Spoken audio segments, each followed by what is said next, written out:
สวัสดีจ้า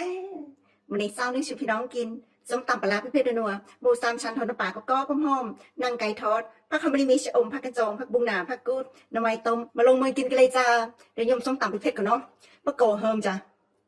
เบิ่งสีซ่ารสน้ำลายแตกน้ำซ่าเลยบ่แซ่บๆนำกันจ้า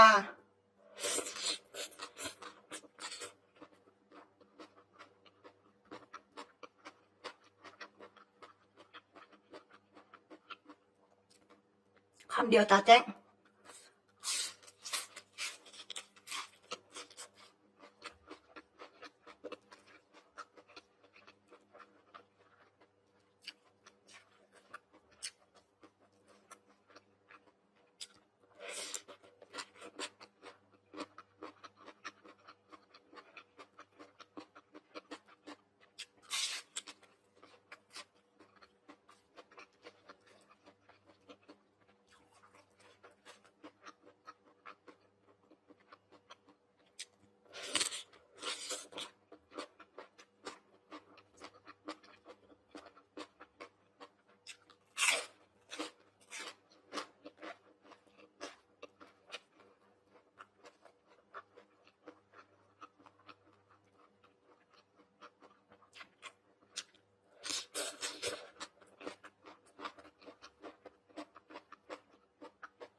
ชมงาม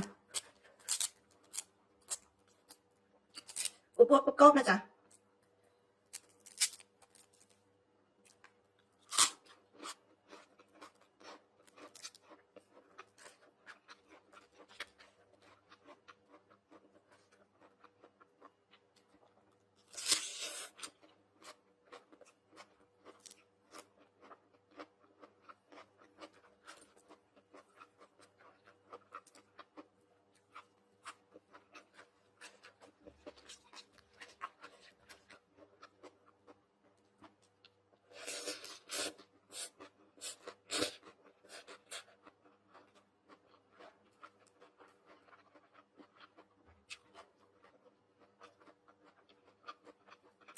เฮ็ดกินยำใดก็แซ่บจ้ะ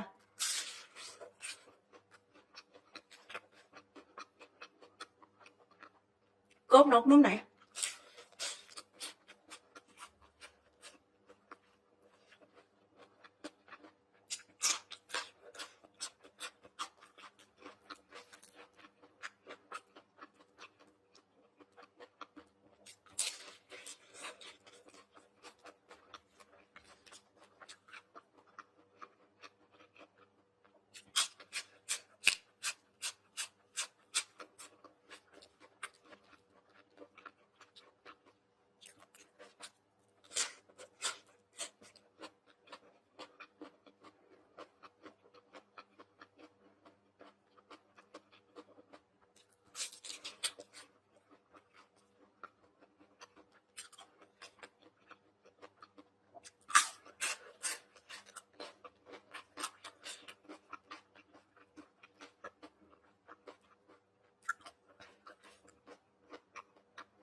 นั่งไก่ทอดจ้ะ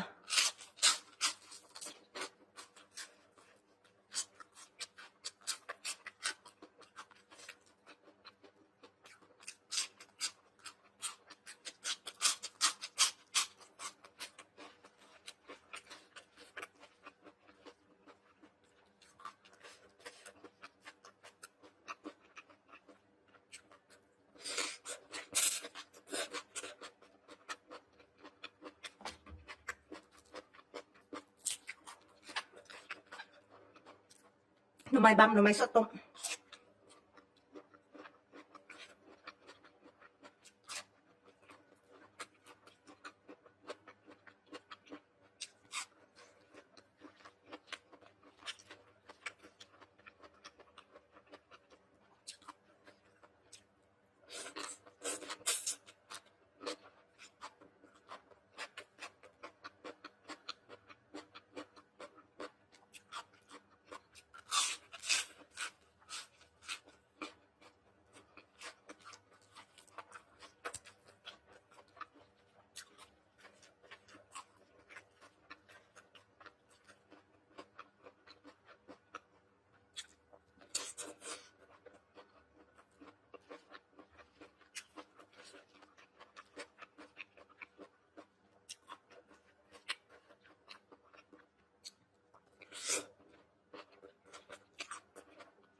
สะอ่อนประกุด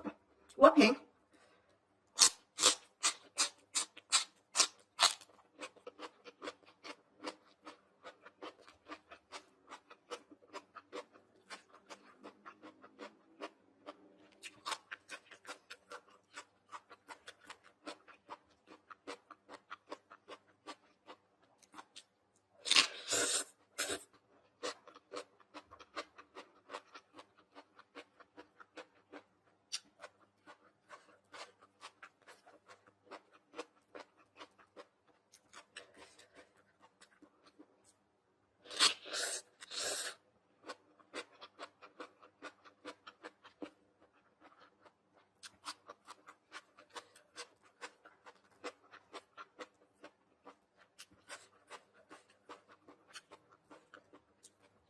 น้ำตำนัวจ้ะ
ขอบคุณการติดตามรับชมไว้พบกันใหม่คลิปหน้าจ้าสวัสดีจ้า